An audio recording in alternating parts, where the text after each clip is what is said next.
Hello बच्चों, आज मैं बात कर रहा हूं concept of resistance and inductance.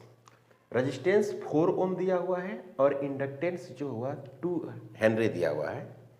A point है और बी पॉइंट है और इसमें आई करंट फ्लो कर रही है और वो आई फ्लो कितना कर रही है, I is equal to 10 into ई के पावर -4 इंटू टी। तो सबसे पहला काम हमको करना है फाइंड VL।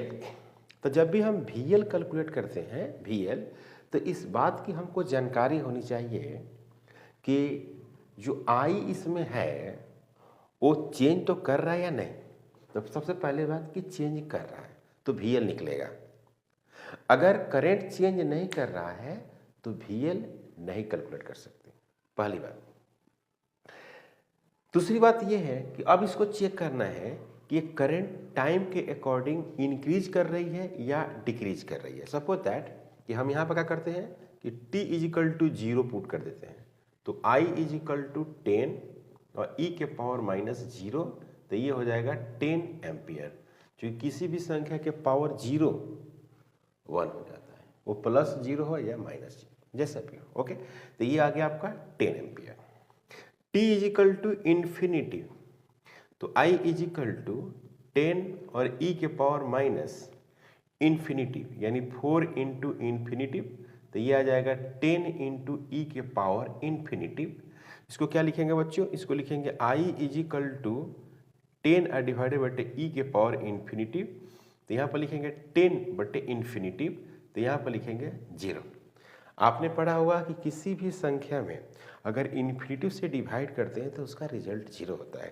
इसका क्या मतलब हुआ कि t बराबर 0 पर 10 एम्पियर और t बराबर इन्फिनाइट समय पर 0। इसका मतलब हुआ कि टाइम तो बढ़ेगा ही तो I क्या करेगा, घटेगा। मतलब कि करंट डिक्रीज, मतलब ये हो गया करंट क्या कर रहा है बच्चों, करंट डिक्रीज कर रही है। समझ में आ रही बात। तो हम लोग फार्मूला लिखते हैं क्या, VL is equal to -L di/dt। अब बात यहाँ पर यह रही कि करंट अगर डिक्रीज करता है, करंट I क्या है, डिक्रीज कर रहा है, तो यहाँ पर जो di/dt करंट डिक्रीज, तो di/dt जो होगा वो क्या होगा बच्चों, निगेटिव। di/dt निगेटिव, तो di/dt हो गई निगेटिव। बात समझे। तो निगेटिव हो गई तो क्या हो जाएगी, पॉजिटिव, इसीलिए ये पॉजिटिव हो जाएगी। माइनस है तो ये वाला क्वांटिटी हो जाएगा निगेटिव, तो सो पॉजिटिव, तो ये हो जाएगा di/dt। ये आपको समझ में आया, ये तो बिल्कुल समझ में आया कि ये पॉजिटिव क्यों हो गया।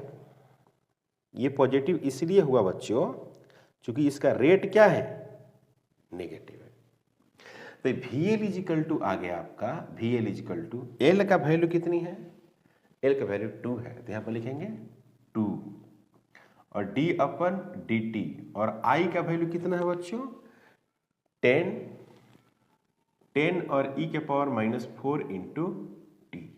इसको क्या लिखेंगे आप, इसको लिखेंगे 2 इंटू 10 और d/dt और क्या लिखेंगे e के पावर -4 इंटू टी।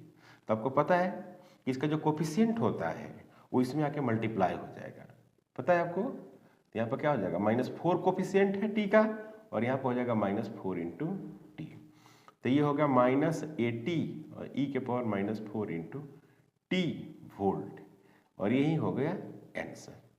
तो ये हो गया VL। एक हम लोगों ने आंसर कैलकुलेट किया। दूसरा हम लोगों को कैलकुलेट करना है कि इसके बीच कितना पोटेंशियल डिफरेंस है। तो काफी सिंपल है, ये रेजिस्टेंस है, ये इंडक्टेंस है, ये B पॉइंट है और ये A पॉइंट है। इसमें करंट I है जो आपको दिखाई बताया गया है कि I करंट है। ये आपको 4 ओम है और ये आपको 2 हेनरी है, ये बताया गया है। तो इसमें क्या होगा कि हम एक लूप का डायरेक्शन कंसीडर करते हैं। इसमें जब भी इसमें आप एक पोटेंशियल डिफरेंस की अगर बात करेंगे तो एक हम लोग लूप की डायरेक्शन मान लेते हैं। तो मैंने मान लिया कि करंट के डायरेक्शन में ही लूप की डायरेक्शन है, आप इधर से भी मान सकते हैं, इसमें कोई प्रॉब्लम नहीं है। तो दूसरी बात है यहाँ पर कि करंट इधर जा रही है तो इस जगह पर हम लोग पोटेंशियल को पॉजिटिव लिखेंगे। क्लियर बात। और इस जगह पर पोटेंशियल को निगेटिव लिखेंगे, क्योंकि यहाँ पर पोटेंशियल ज़्यादा है, इधर कम है, तभी तो जा रहा है।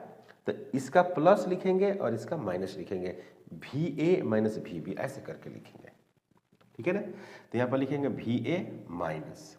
अब इसकी लिखते हैं, तो करंट की दिशा में अगर लूप की दिशा है तो पोटेंशियल निगेटिव। क्या बोल रहा हूँ मैं कि करंट की दिशा में अगर ये लूप की दिशा, जैसे करंट की दिशा इधर है और लूप की दिशा इधर है, तो पोटेंशियल निगेटिव। तो यहाँ पर क्या लिखेंगे, I इंटू R। फिर क्या लिखेंगे यहाँ पर, करंट की दिशा में ही पोटेंशियल की दिशा है ना भाई। तो फिर क्या लिखेंगे इसमें, करंट की दिशा में अगर पोटेंशियल की दिशा है तो यहाँ भी कहा है लिखेंगे निगेटिव। तो क्या लिखेंगे, L और DI/dt। अब यहाँ पर क्या लिखेंगे, minus VB is equal to 0। Zero कर देंगे, नेट पोटेंशियल का सम 0 हो जाएगा। नेट पोटेंशियल का सम 0, ऐसा लूप लॉ में आप पढ़े होंगे। तो VA माइनस VB, यहाँ पर क्या लिख देंगे, माइनस ब्रैकेट कर देते हैं, minus IR bracket plus L DI/dt is equal to 0। तो यहाँ पर लिख सकते हैं VA minus VB is equal to IR plus, ये प्लस है, प्लस L DI/dt। तो ये हो गया VAB। ये क्या हो गया, VAB। आपको निकालना था VAB। तो IR यहाँ पर हो गया, I का वैल्यू आप लिख दिए और R का वैल्यू कितना है, 4।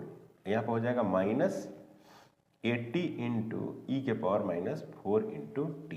तो यहाँ पर क्या लिखेंगे आप, यहाँ पर लिखेंगे 40 E के पावर माइनस 4T और माइनस 80 E के पावर माइनस 4 इंटू T। तो यहाँ पर लिखेंगे माइनस 40 E के power minus 4 into T।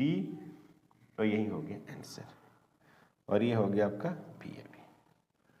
Okay, तो VAB बराबर माइनस 40 E के पावर माइनस 4T, और आपको VL बराबर हो गया। ओके, आपको कंसेप्ट ये कैसा लगा, आप कंसेप्ट पहले से ये जानते थे या नहीं, कमेंट करके जरूर बताएं।